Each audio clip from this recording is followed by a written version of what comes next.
예, 여러분 안녕하세요. 자, 오늘은 고소설론가 작가 첫 시간으로 고소설의 기점과 전기소설에 대해서 설명을 해드리도록 하겠습니다. 자, 여러분 교재 4페이지를 한번 펴보세요. 페이지 4페이지에 보면 한국 소설 발생을 둘러싼 이제 두 가지 견해가 있는데 이 종래 한국 소설은 이제 김시습의 금오신화가 이제 첫 줄이 나오죠. 이게 이제 최초의 이제 그 한문 소설이죠. 한문 소설로 이제 본 거죠. 근데 금오라는 것은 이제 금오 산 이름이고요. 여기서 이제 신화라는 것은 이 새로운 신자입니다. 귀신 신자가 아니고 새로운 이야기라는 뜻이죠. 금오산에 쓴 새로운 이야기다. 이렇게 볼 수가 있겠고요. 그래서 이제 그 우리가 한국 소설의 발생은 거기 셋째 줄에 남할여초란 말이 있는데 이 남할여초라는 말은 신라말 고려초란 뜻이에요. 신라말 고려초. 신라말 고려초고 그 작품이 이제 최치원이라고 나오죠. 무게 중심이. 그래서 이제 원래는 금옷이 나 있는데 이걸 좀 더 깊이 들어가면 남할여초까지 간다는 거죠. 자, 최치원의 작자는 분명하지 않다는 거죠. 이 최치원이라는 작품이. 그래서 남할여초에 창작됐을 거라고 생각하고 금옷이나는 이제 그 보통 15세기 후반이라고 나오죠. 그래서 그러니까 최치원과 금오신화가 500년 남짓 상거라는 것은 서로 거리가 있다는 뜻이에요. 상거가 있다고 두 번째 단락이 나오죠. 그 다음에 금오신화를 한국 그 최초의 소설을 간주한 연구자들은 최치원을 기록된 설화로 보든가 설화의 윤색이 가미한 정도로 치부한다. 그래서 이 장르라는 것은 갈래죠. 셋째 줄에 세 번째 단락 갈래죠. 갈래. 그래서 이제 이 갈래적인 문제가 있다. 이런 말 하고요. 그래서 이제 소설이라는 게 뭐냐, 소설과 설화의 차이가 뭐냐 이런 거에 대해서 문제가 된다는 거죠. 자, 최치원을 발생기 한국 소설의 대표적인 작품으로 거론한 논자들은 일국사, 그러니까 한 나라의 역사라는 뜻이죠. 일국사라는 게 한 나라의 역사 관점이 아니고 동아시아의 관점에서 본다는 겁니다.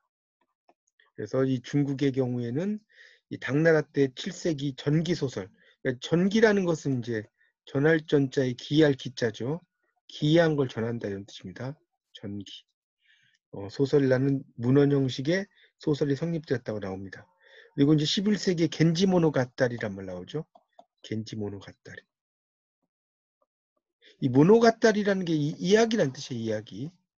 이야기라는 의미로 이제 쓰이는데 이게 또 창작이 되는 게 11세기라는 겁니다.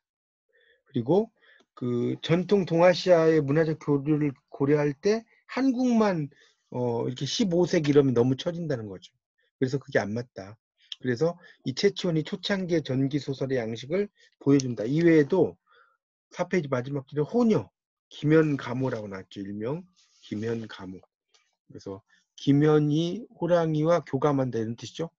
김연가모라는 말은 교감한다는 거죠. 그리고 이제 조신정 같은 경우도 이제 남할여초의 창작물임을 알 수 있다고 나옵니다. 자, 그래서 이제 5페이지로 가면 이 성립기의 한국 소설을 읽을 때 유의할 점이라고 나오죠. 5페이지를 보세요. 성립기의 그 한국 소설을 볼 때 유의할 점이 나오는데 이 성립기라고 하는 것은 5페이지에 한국 소설이 발생한 남할여초, 그러니까 고려말 신라 초를 이야기한다. 그래서 성립기의 한국 소설을 특징 짓는 양식은 전기소설. 자, 밑줄 쫙 치세요. 5페이지. 첫째 줄 끝에 성립기의 한국 소설을 특징 짓는 양식이 전기소설이다. 라는 거. 그래서 이제 그런 것도 좀 알아두시고요. 그 다음 단락에 보면 이 문학 장르라는 게 다른 장르와의 관계에 있어서도 유동적이다. 이런 말 나옵니다. 그래서 이제 이 문학 장르라는 것은 끊임없이 다른 장르와 교섭하고 무언가를 섭취하고 자신을 발전시킨다. 이런 이야기가 쭉 나오고 있습니다. 그래서 이제 이런 걸 상호성 및 관계성이라고 이야기를 한다는 거고요. 그래서 이 성립기의 전기소설도 이런 관점에서 고찰될 필요가 있다라고 쭉 나오고 있습니다.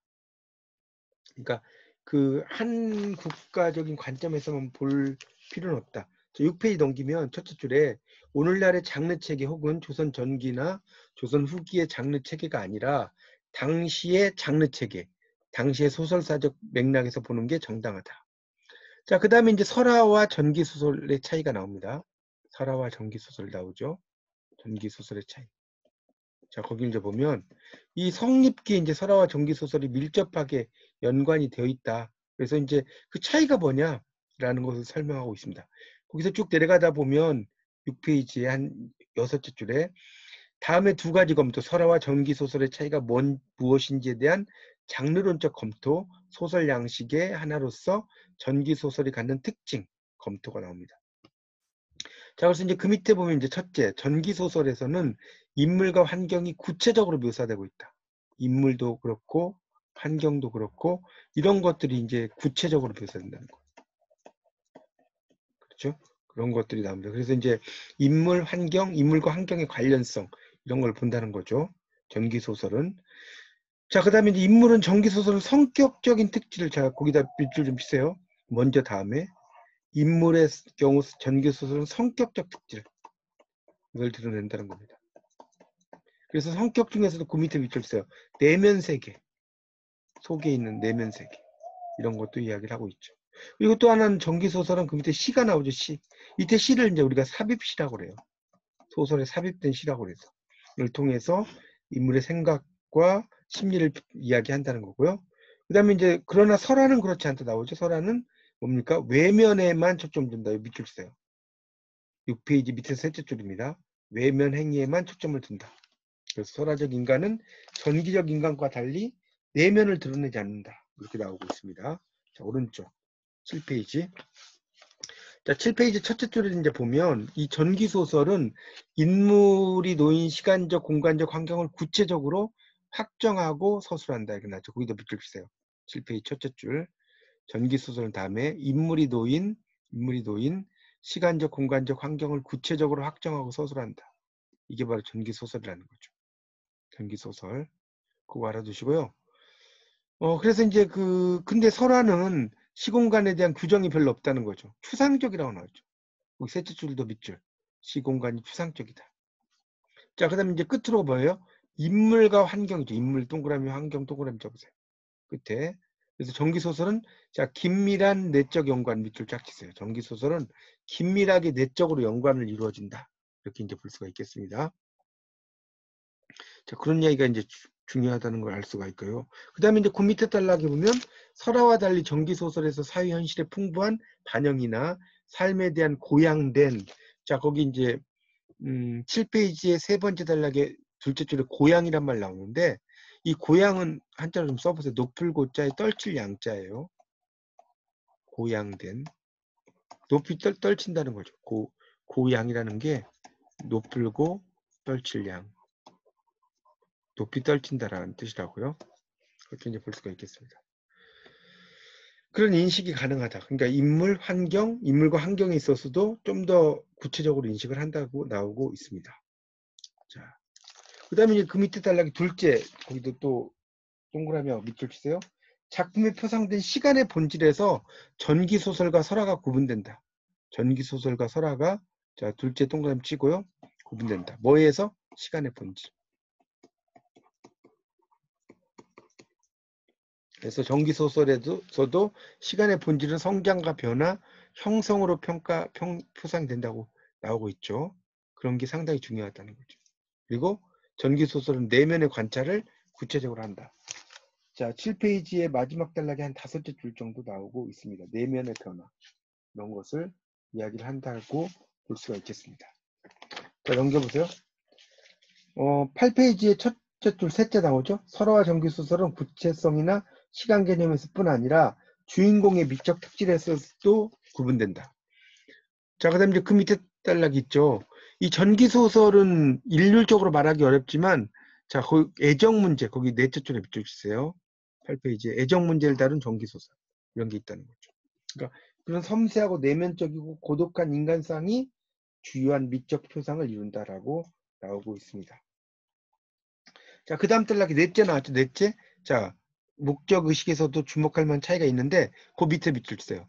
설화는 자연 발생적인 성격, 전기소설은 뚜렷한 목적 의식이 있다. 자, 설화는 기본적으로 자연 발생적이고 전기소설은 뚜렷한 목적 의식이 있다. 그렇게 이해하시면 될 것 같습니다. 자, 그 다음에 이제 9페이지로 넘어가면 전기소설의 문체 세 번째 줄입니다. 자, 전기소설의 문체는 분위기를 중시하는, 거기 밑줄 치세요. 9페이지. 감각적이며 화려한 문어체로 합니다.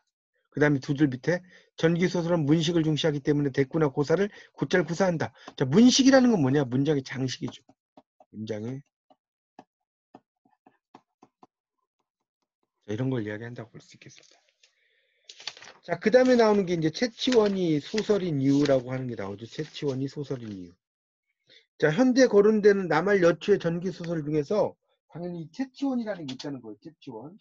그 나오죠. 그런데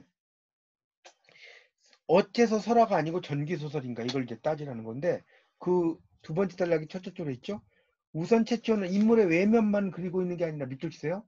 내면 세계까지 그림으로써 인물의 성격적 특질을 구체적으로 부각시키고 있다. 내면까지. 그래서 이제 그런 내용이 쭉 나오고 있습니다. 내면에 대한 이야기가 나온다. 그 밑에 막 뭐라고 나온 것은 넘어가도록 하고요. 그 다음에 이제 밑에서 셋째 줄, 채치원은 주인공의 미적 특질에서도 전기소설의 면모를 보여주죠. 서두에 제시돼 보이는 그 나그네 여자에게 여인이죠. 그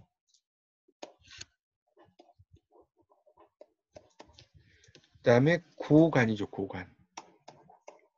외로운 집이라는 뜻이지만 이게 이제 내면적인 어떤 상황을 대체적으로 나타내는 것이다. 자, 그 다음에 이제 18페이지 넘기면 둘째 줄에 설화적인 인간은 고독이나 적막감을 알지 못한다. 설화적 인간은 고독이라든가 적막감 같은 것을 잘 알지 못한다. 나오죠? 그래서 이제 이 작품은 주제의식, 일대기적 구성, 그다음에 인물의 개성 부각, 시의 삽입 이런 것에 목적의식을 보여준다. 나오죠? 그래서 이런 높은 목적의식을 갖는 작품을 설화로 보는 건 적당하지 않다는 내용입니다. 자, 10페이지의 두 번째 단락에 보면 그래서 이제 이 전기소설이라고 하는 것은 소설이라고 하기 어렵고 설화와 소설의 중간 형태다. 이게 전기소설이라는 거죠. 그러니까 여기가 설화가 있고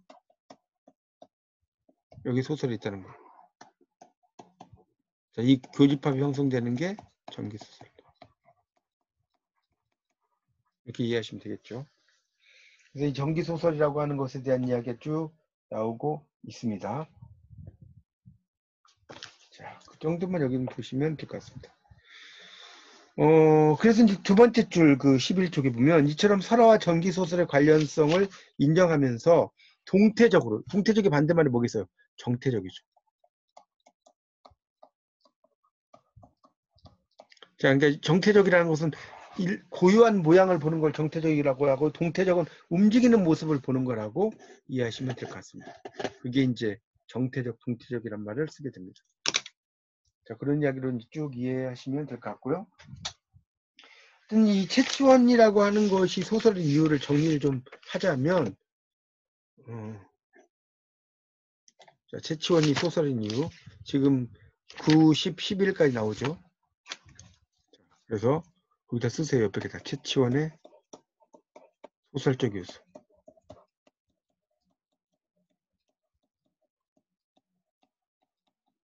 이렇게 됐죠? 그게 이제 보통 첫 번째는 내면 세계. 인물 내면의 세계. 그럼 두 번째는 뭡니까? 시간 개념이죠. 시간 개념. 그래서 이제 시간의 흐름에 따른 공간적인 어떤 변화죠. 세 번째는 배경 묘사. 세 번째는 배경 묘사. 배경을 잘 묘사한다는 거죠. 네 번째는 뭐겠습니까? 현실적 문맥에서 갈증 세분화.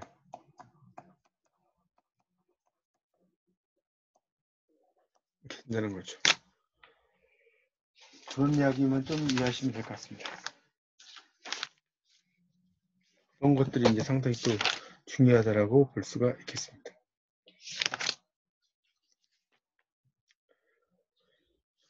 자, 그렇게 좀 정리를 좀 하시고, 그 다음에 이제 10페이지 다시 이제 보면, 이제 셋째 줄에 이 작품은 주제의식, 일대기적 구성, 인물의 개성, 부각, 시의 삽입 등에 있어서 뚜렷한 목적의식을 보여준다 나오고요. 그렇게 이제 볼 수가 있겠습니다. 그래서 전기소설과 설화는 비슷한 면도 있지만 다른 면도 상당히 많이 있다는 겁니다. 자, 그 다음 남할여초의 전기소설의 창작 상황을 보도록 하겠습니다. 고려말 신라 초죠. 신라말 고려 초죠. 남할여초니까. 그래서 11쪽에 밑에 보면 남할여초의 전기소설로 현존하는 게 채치원, 조치원전, 조신전, 호원 이런 게 있다는 거죠. 호원. 그래서 채치원과 호원은 수의전, 그러니까 수의전이라는 말은 우리말로 뭐죠? 기묘한 이야기라는 뜻이에요. 수의전이라는 책에 실려 있다. 그래서 이제 일실되어 버렸다는 거죠. 그 몇 편의 글이 일부 문헌에 이제 쓰여 있다는 겁니다. 그래서 전기 소설로 추정이 되는 경우도 있는 게 성남이죠. 그러니까 머리에다가 꽂았다는 거죠. 성남이라는 것을 꽂았다. 그러니까 성남꽃을 꽂다는 뜻이 있다는 거죠. 뭐 그런 것들도 있고 나머지도 쭉 있는데 그건 뭐 넘어가 될 것 같고요. 자, 그다음. 자, 그래서 이제 그런 내용으로 이제 보면 수삽 성남이라는 또 유명한 작품이 또 있다는 거죠. 그런 작품이 이제 그런 뭐랄까 두 개의 사이에서 이제 왔다 갔다 하는 그런 내용이라고 볼 수가 있겠습니다. 그래서 채치원, 조신전, 호원 위에도 이제 삼국사기 열전의 온달, 설신여 같은 작품도 있다는 거죠. 근데 김부식의 시대에 이르러서는 역사 편찬의 자료로 채택이 되면서 수정이 가해졌다는 거예요. 그런 이야기를 또 쭉 써놨습니다. 자, 그래서 이제 그 마지막 단락이 17쪽, 13쪽, 12쪽의 마지막 단락. 그 중요성에도 불구하고 지금까지 간과된 작품이지만 삼국사기에 보이는 백운제후 역시 남할여초에 창작된 그런 그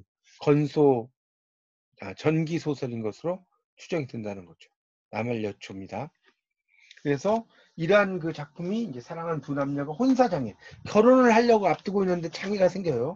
이런 것으로도 이제 평가가 된다라고 볼 수가 있습니다. 그 다음에 이제 백운제후 같은 경우는 백운 이규보의 호가 백운이죠. 그래서 쓴 것입니다. 자, 그래서 이렇게 보면 현재 우리가 확인할 수 있는 남할여초의 전기소설의 목록은 다음과 같다 해가지고 나오죠. 자, 거기 이제 보면 채치원, 장대, 지식인의 고뇌죠. 근데 이제 이 담당집은 육두품이라고 볼 수 있겠죠.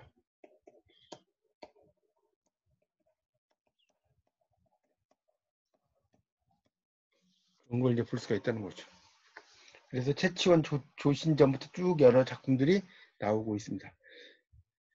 그러니까 이제 보통 육두품이라고 하는 그 직책 자체가 어때요? 행정실력, 행정실문 능력이 있어. 그다음에 이제 그렇게 이제 볼 수 있겠죠. 행정실무적인 그런 의미들을 가지고 있다. 그런 내용이 또 쭉 나옵니다. 이 정도로 해서 지금 고소설과 작가 첫 번째 수업 시간을 마치고요. 자, 그 다음 시간에 이제 그 나머지 부분을 다 끝내도록 하겠습니다. 예, 지금까지 들으시느라고 수고 많으셨습니다. 이상 강의를 마치겠습니다. 감사합니다.